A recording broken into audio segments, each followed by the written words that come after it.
कुछ लोग किसी काम को इसलिए शुरू नहीं कर पाते क्योंकि उन्हें सही समय का इंतजार होता है। उस सही समय के इंतजार में वो काम कभी शुरू नहीं हो पाता और अगर काम शुरू हो भी जाता है तो काफी वक्त बर्बाद करने के बाद।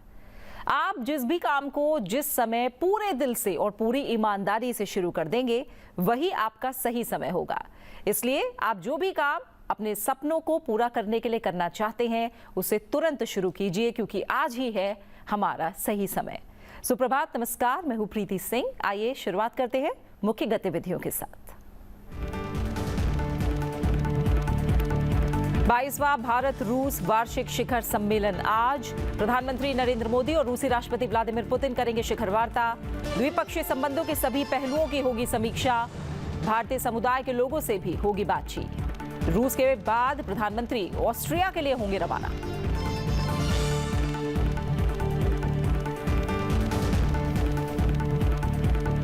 सोमवार शाम रूस पहुंचने पर प्रधानमंत्री नरेंद्र मोदी का मॉस्को में हुआ जोरदार स्वागत। दिया गया गार्ड ऑफ ऑनर। रूसी कलाकारों ने हिंदी गानों पर दी गई प्रस्तुति से जीता सबका दिल। राष्ट्रपति पुतिन ने प्रधानमंत्री के लिए रखा प्राइवेट डिनर। दोनों नेताओं के बीच हुई अनौपचारिक बातचीत। ओडिशा यात्रा के दौरान आज राष्ट्रपति द्रौपदी मुर्मू राष्ट्रीय विज्ञान शिक्षा और अनुसंधान संस्थान के दीक्षांत समारोह में होंगी शामिल। सोमवार को पुरी के समुद्र तट पर बिताया कुछ समय। उदयगिरी गुफाओं का भी किया दौरा। विभूति कानूनगो कला शिल्प महाविद्यालय और उत्कल संस्कृति विश्वविद्यालय के छात्रों के साथ की बातचीत। भुवनेश्वर के पास हरिदमदा गांव में दिव्य रिट्रीट सेंटर का किया उद्घाटन। युद्ध के लिए सदैव तत्पर रहना रक्षा का सबसे अच्छा तरीका। उपराष्ट्रपति जगदीप धनखड़ ने भारतीय रक्षा संपदा सेवा के प्रशिक्षु अधिकारियों को किया संबोधित। रक्षा भूमि के प्रबंधन के लिए टेक्नोलॉजी के इस्तेमाल पर दिया जोर। कहा कि कैंटोनमेंट इलाके बाकी नगर पालिकाओं के लिए बने उदाहरण।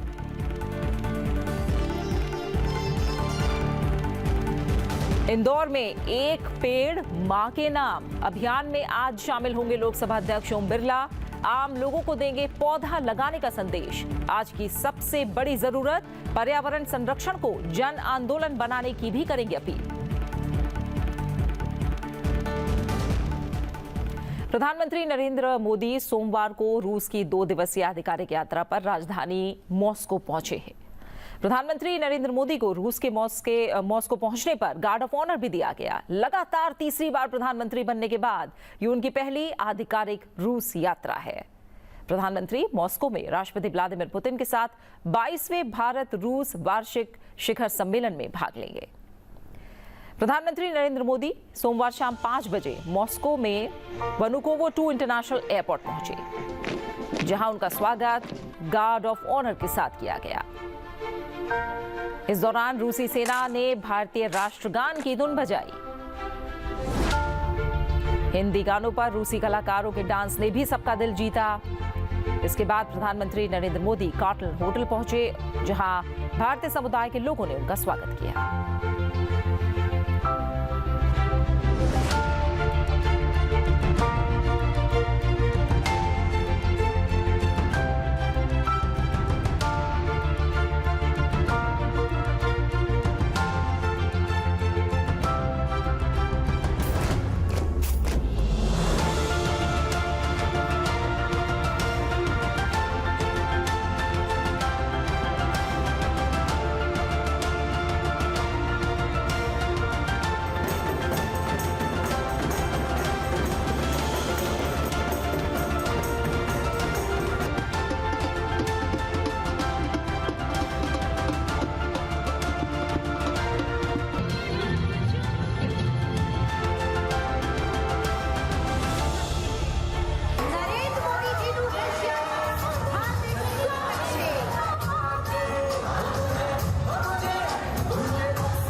प्रधानमंत्री नरेंद्र मोदी 5 साल बाद रूस के 2 दिवसीय दौरे पर हैं।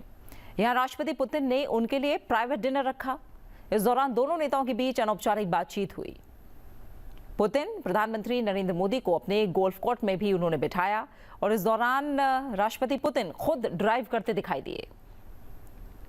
देखिए रूस के राष्ट्रपति व्लादिमीर पुतिन और प्रधानमंत्री नरेंद्र मोदी की मुलाकात से जुड़ी तस्वीरें।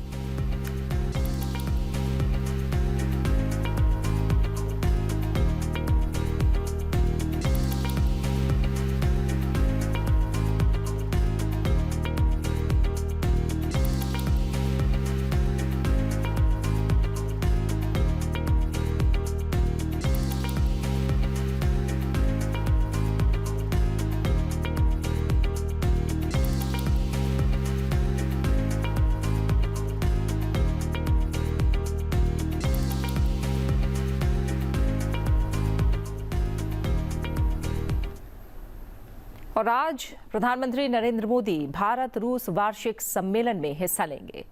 प्रधानमंत्री नरेंद्र मोदी आज मॉस्को में रहने वाले भारतीय प्रवासियों के एक दल को भी संबोधित करेंगे। आइए कुछ और खबरों का रुख करते हैं। राष्ट्रपति द्रौपदी मुर्मू 4 दिन के ओडिशा दौरे पर हैं और अपने ओडिशा दौरे के दौरान कल राष्ट्रपति भुवनेश्वर में ऐतिहासिक उदयगिरी गुफा देखने पहुंची। उदयगिरी की गुफाओं की अपनी खासियत है। उदयगिरी की गुफाएं ब्राह्मी लिपि में अंकित हाथी गुम्फा अभिलेख के लिए प्रसिद्ध हैं। यह अभिलेख जैनोमकार मंत्र से आरंभ होती है और इसमें कलिंग सम्राट खारवेला के सैन्य अभियानों का जिक्र भी मिलता है। कलिंग ओडिशा का ही प्राचीन नाम है।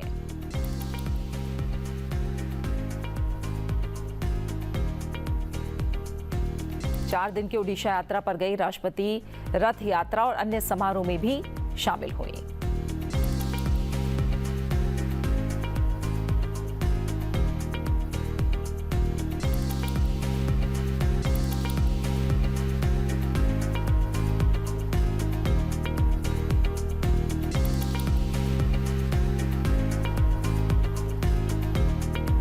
साथ ही राष्ट्रपति द्रौपदी मुर्मू कल सुबह यानी सोमवार की सुबह पुरी के बीच पर भी गई।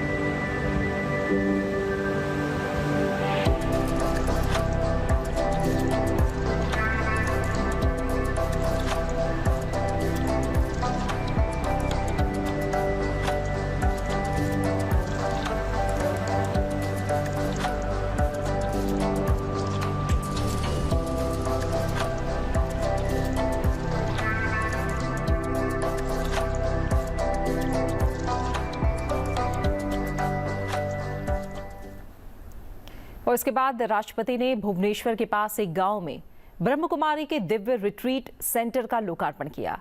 उन्होंने ब्रह्मकुमारी के राष्ट्रीय अभियान स्थायित्व के लिए जीवन शैली का भी शुभारंभ किया। इस अवसर पर अपने संबोधन में राष्ट्रपति ने कहा कि प्रकृति मां के पास भरपूर संपदा है।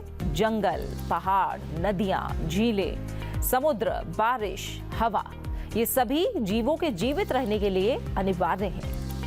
राष्ट्रपति द्रौपदी मुर्मू ने कहा कि मनुष्य को ये याद रखना चाहिए कि प्रकृति में प्रचुरता उसकी जरूरतों के लिए है, उसकी लालच के लिए नहीं है।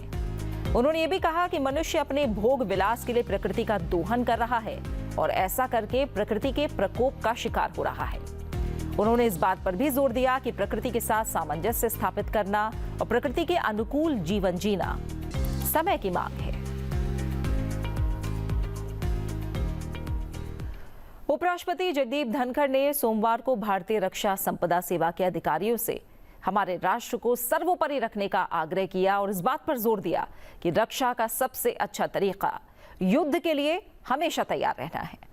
उपराष्ट्रपति एनक्लेव में भारतीय रक्षा संपदा सेवा के 2023 बैच के प्रशिक्षु अधिकारियों के साथ बातचीत करते हुए उपराष्ट्रपति ने विकसित हो रही टेक्नोलॉजी और जियोपॉलिटिकल परिदृश्य यानी भू राजनीतिक परिदृश्य का उल्लेख भी किया।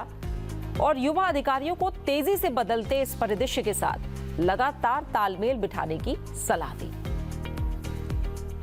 उन्होंने प्रशिक्षु अधिकारियों को भूमि प्रबंधन के लिए टेक्नोलॉजी के सर्वोत्तम उपयोग करने की भी सलाह दी और कहा कि इससे आप किसी भी घुसपैठ की निगरानी कर सकेंगे और दृढ़ संकल्प के साथ जल्द से जल्द इसके खिलाफ कार्रवाई कर सकेंगे। प्रोबेशनर्स को कभी भी शॉर्टकट ना अपनाने की सलाह भी उपराष्ट्रपति ने दी और कहा कि नैतिक आचरण का उदाहरण पेश करने और दूसरों के लिए आदर्श बनना जरूरी है। उन्होंने अधिकारियों से कहा कि जब आप दबाव का सामना करते हैं तब भी दृढ़ रहें। 2047 तक विकसित भारत के निर्माण के लिए काम करने का आग्रह किया और कहा कि रक्षा संपदा का ऐतिहासिक और विरासत महत्व बहुत ज्यादा है। उपराष्ट्रपति ने इसकी योजना और विकास में दीर्घकालिक दृष्टिकोण अपनाने का आह्वान किया। Friends, the landscape of defense and governance is rapidly changing. Technological advancements, geopolitical shifts, and complex administrative functions require us to continually adapt fast-changing and evolving technologies and innovate.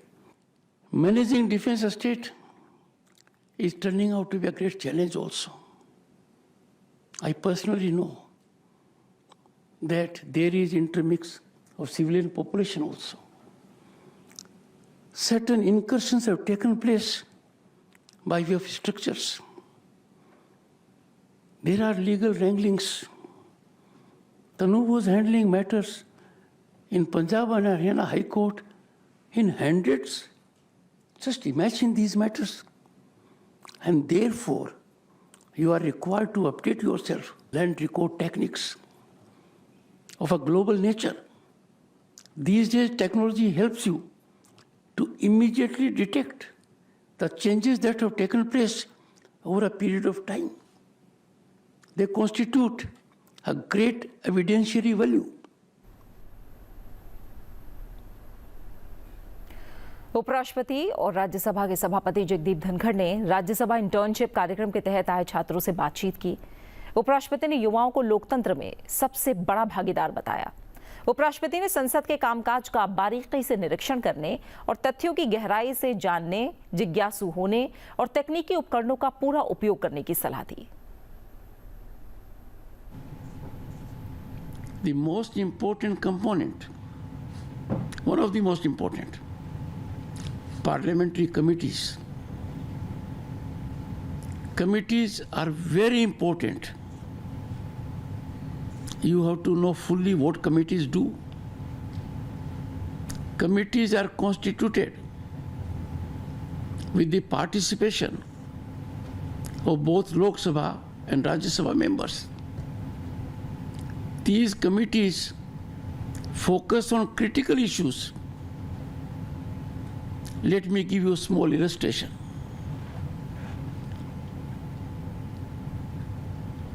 After independence, and for the first time, we have had 3 laws, and those 3 laws are with respect to working of our system in courts. Dand Vidhan, which was colonial legacy, became Nyay Vidhan. तो 3 कानून बने. When the matter came for consideration, it was thought wise that a committee should look into it. So, a committee dealt with the issue. It had members from both the houses. That committee was chaired by a very senior member. Everyone in the committee had one point or the other. They had the occasion to go to the issue at micro level. When you meet in a group or in a committee, you get full freedom to express your point of view. You hear the point of view of others. If your point of view is different than the point of view of the majority, You make an effort to persuade. So that's intense interaction in cool, calm, composed atmosphere. And then a report is submitted. That report comes before the House. कानून बनाने का काम committee का नहीं है. Committee का दायित्व है सघन गहन अध्ययन कर सभी सदस्यों के विचार लेकर एक मत हो जाए बहुत अच्छा, नहीं हो तो हर मत के बारे में जानकारी दी जाती है. If a member is part of the committee, makes his point of view before the committee by majority holds otherwise, that member has great opportunity to participate in the proceedings before the House, make his point known to the House, try to convince the House by persuasion, logic and rationality. If you do not discharge your constitutional duty, if you do not participate in the debate, if you do not take your point further, you are in a sense not performing your duty. And then if you say something outside, you suffer the handicap that you had valuable opportunity, constitutional platform, a rare opportunity that is available only to members of parliament. You fail to avail the opportunity. In a sense, you forfeit your right. You show your concurrence by non-participation, by observing silence. उपराष्ट्रपति ने छात्रों को संसद के मायने समझाए और कहा कि संसद का मतलब चर्चा और वार्तालाप है. उपराष्ट्रपति ने छात्रों के राष्ट्रपति के अभिभाषण से जुड़ी रोचक जानकारियां भी छात्रों के साथ साझा की. साथ ही उन्होंने संविधान निर्माण में बाबा साहेब भीमराव अम्बेडकर के योगदान को याद किया.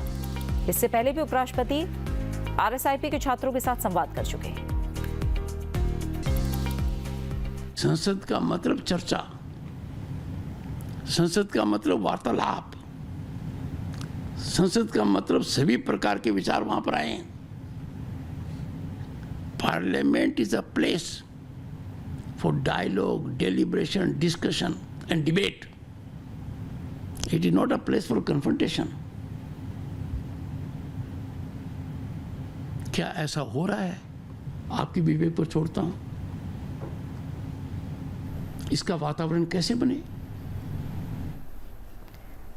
मध्य प्रदेश में बड़े पैमाने पर पौधा रोपण कार्यक्रम चलाया जा रहा है.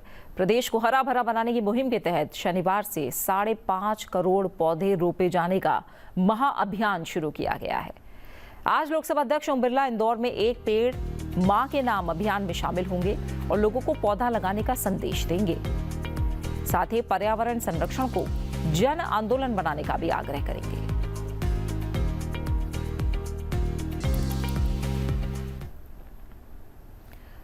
जो भी देश में नौकरी और बेरोजगारी को लेकर सवालिया निशान लगा रहे हैं, RBI ने उन तमाम लोगों के सवालों का जवाब दिया है और कुछ आंकड़े जारी किए हैं. RBI की रिपोर्ट के अनुसार देश के 27 सेक्टर्स में करीब 60 करोड़ नौकरी या यूं कहें कि वर्कफोर्स हैं. कृषि, व्यापार और वित्तीय सेवाओं सहित 27 सेक्टर्स में कार्यरत लोगों की संख्या वित्त वर्ष 2022-23 में सालाना आधार पर 3.31% बढ़कर 59 करोड़ 66 लाख हो गई. सोमवार को प्रकाशित भारतीय रिजर्व बैंक के आंकड़ों में यह जानकारी दी गई है. इससे पहले वित्त वर्ष 2021-22 के दौरान इन 27 सेक्टर्स में रोजगार 57 करोड़ 75 लाख था. RBI ने अपनी वेबसाइट पर उद्योग स्तर पर उत्पादकता मापन, भारत के LEMS आंकड़े शीर्षक के तहत ये आंकड़े प्रकाशित किए हैं. यहां LEMS का आशय पूंजी, श्रम, ऊर्जा, सामग्री और सेवा से है. आंकड़ों में संपूर्ण भारतीय अर्थव्यवस्था के 27 उद्योगों को शामिल किया गया है। रिपोर्ट के मुताबिक कृषि, शिकार, वानिकी और मछली क्षेत्र ने 25 करोड़ 30 लाख व्यक्तियों को रोजगार दिया। यह आंकड़ा 2021-22 में 24 करोड़ 82 लाख था। इसके अलावा रोजगार देने वाले क्षेत्रों में निर्माण, व्यापार और परिवहन और भंडारण भी शामिल हैं। आरबीआई ने कहा है कि दस्तावेज भारत KLEMS डेटाबेस संस्करण 2024 को आर्थिक वृद्धि और इसके प्रमुख क्षेत्रों में शोध को बढ़ावा देने के लिए तैयार किया गया है।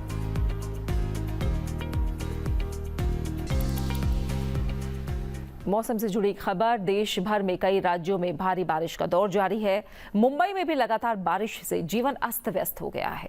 मुंबई सहित राज्य के कई जिलों में भारी बारिश होने के बाद सभी आपातकालीन एजेंसियों को हाई अलर्ट पर रहने के लिए कहा गया है। मुंबई और आसपास के इलाकों में भारी बारिश के कारण पटरियों पर जल भराव के चलते मध्य रेलवे की उपनगरीय सेवाएं बुरी तरह से प्रभावित हुई हैं। हवाई अड्डों पर भी परिचालन पर असर पड़ा है, जिस वजह से सोमवार को 50 उड़ानें रद्द करनी पड़ी। भारी बारिश के कारण शहर के कई निचले इलाकों में पानी भर गया, जिससे वाहनों की आवाजाही प्रभावित हुई और लोगों को जलमग्न सड़कों से गुजरते देखा गया। राज्य सरकार ने मुंबई, रत्नागिरी और सिंधुदुर्ग जिलों के सभी स्कूलों में अवकाश घोषित करा है। कुछ इलाकों में सुबह 7 बजे तक मात्र 6 घंटों में 300 मिलीमीटर से ज्यादा बारिश हुई, जिसके चलते सड़कें और निचले इलाके जलमग्न हो गए। महाराष्ट्र में बारिश की स्थिति की समीक्षा के लिए मुख्यमंत्री एकनाथ शिंदे ने एक उच्च स्तरीय बैठक बुलाई। इस बैठक में मुख्यमंत्री ने सभी आपातकालीन एजेंसियों को हाई अलर्ट पर रखा है। इस बीच भारत मौसम विज्ञान विभाग ने आज के लिए मुंबई के लिए ऑरेंज अलर्ट जारी किया है। अगले 24 घंटों में शहर में बहुत भारी बारिश होने की आशंका है।